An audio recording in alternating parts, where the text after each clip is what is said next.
बाजार के लिए देखिए अब कुछ अच्छे संकेत हैं और मैं सबसे पहले पॉजिटिव संकेतों की बात करता हूँ।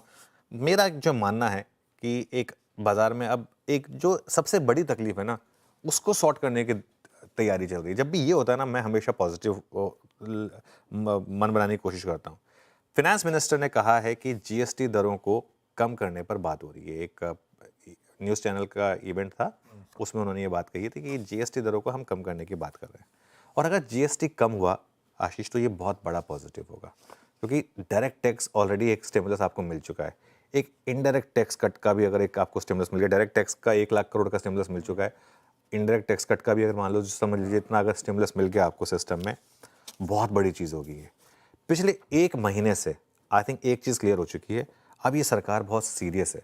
आई थिंक शायद ये बात ऊपर तक, चाहे प्राइम मिनिस्टर लेवल हो या फाइनेंस मिनिस्टर लेवल हो, आई थिंक सबने इस चीज़ का संज्ञान लिया है कि हमारी जो मार्केट है वो काफ़ी अंडर परफॉर्म कर रही है, एफआईआई सेल कर रहे हैं और एक अच्छा संदेश नहीं जा रहा है, तो थोड़ा इस पर काम करने की ज़रूरत है। तो आई थिंक ये सरकार थोड़ी सी गंभीर है।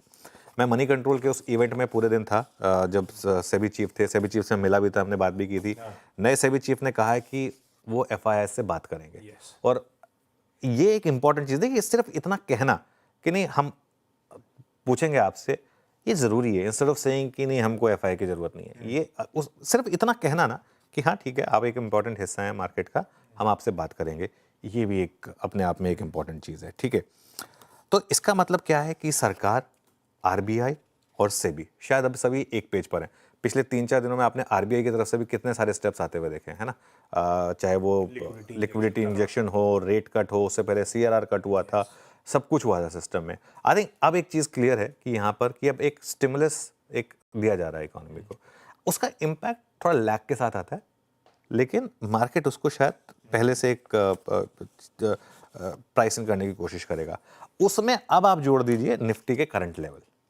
अब भारतीय मार्केट का जो करंट लार्ज कैप का वैल्यूएशन है वो बहुत अट्रैक्टिव है। देखिए, आप एकदम बॉटम पे तो नहीं लेंगे, कोई नहीं ले पाएगा एकदम बॉटम पे। तो अब आप वेट करें कि मैं 16 टाइम्स या 17 टाइम्स हो जाएगा मैं तभी लूंगा, वो तो शायद नहीं होगा।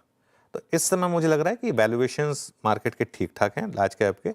यहाँ से ये हो सकता है कि हम एक बार फिर गिर जाएं, फिर वो जो पिछला ट्रेंड चलता है कि थोड़ी रैली बनी फिर फुस जाती है, प्रीवियस लो ब्रेक करते हैं, हो सकता है हम एक बार चले जाएं 21,500 21,000 पर। ये एक रिस्क हमेशा रहेगा मार्केट में, लेकिन निफ्टी इन्वेस्टर्स के लिए, निफ्टी निवेशकों के लिए मुझे लग रहा है कि यहाँ से रिस्क रिवॉर्ड जो है वो काफ़ी फेवर में है। ये मेरा एक व्यू होगा यहाँ पर।